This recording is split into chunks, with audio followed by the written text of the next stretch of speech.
the TV event of the autumn, the premiere of Agents of S.h.i.e.L.D.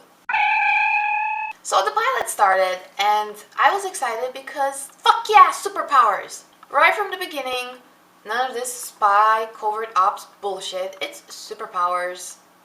On television, again. I also really liked the scope and scale of it. You could really tell that ABC opened up the purse and just let these guys have, like, we'll foot the bill, you just do whatever you want. So the show looks very expensive, it looks very clean, it looks very crisp. It looks like it belongs in the same universe as the Marvel movies. Also, I love the idea of Coulson and his agents using a plane as their HQ because it reminds me of 80s television shows like Knight Rider, for instance, when Kit and Michael would like climb in the truck and then be off to a new adventure. All that being said, for the pilot episode, and I'm trying not to be too critical of it because it is just a pilot episode, we had Coulson and his ragtag team of agents chase down and fight one dude. Just one dude. Not very evil, not very smart, just really misguided. And it just seems like a very poor allocation of resources. Especially since these agents, they don't come off very competent, do they?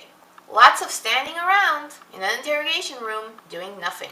So much time was spent on s.h.i.e.L.D, and while I'm all for powerful female characters, I don't want powerful female characters when all the men are acting dumb. For instance, Coulson fucked up s.h.i.e.L.D.'s interrogation and then kissed her ass, while at the same time the bad guy was hurting people. Not to mention that s.h.i.e.L.D. herself, she's a little bit of a bitch. Did you see how she endangered those people in order to save her life? Like when she threw them in front of the bad guy with the superpowers? Like, girl, those people don't have superpowers. They could really get hurt. They could get killed. Really, s.h.i.e.L.D., what a dick move on your part.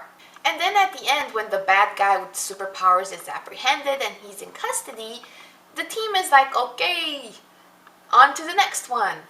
And I'm like, you know, he got those superpowers from somewhere. That was the whole point of the story. Aren't you going to look into that further? So that's what I mean when I say that they spend so much time on trying to make these characters likable that they don't really come off as very competent.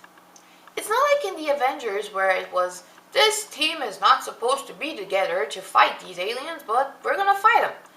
This time, it was a team that was actually put together, so they're actually supposed to do this job, except for s.h.i.e.L.D., who s.h.i.e.L.D. is the most brilliant hacker that has ever lived. So I'm hoping that in the future we're going to see more from Ming-Na because she's awesome, and just try and tone down the likability or the funniness of these characters and try to make them good at what they do, because you know what, the Agents of S.h.i.e.L.D., they need to get shit done. That's their main job in this universe, and none of this sitting around in interrogation rooms being cutesy and saying uncomfortable truths. Pew pew pew pew pew pew pew pew pew pew pew pew.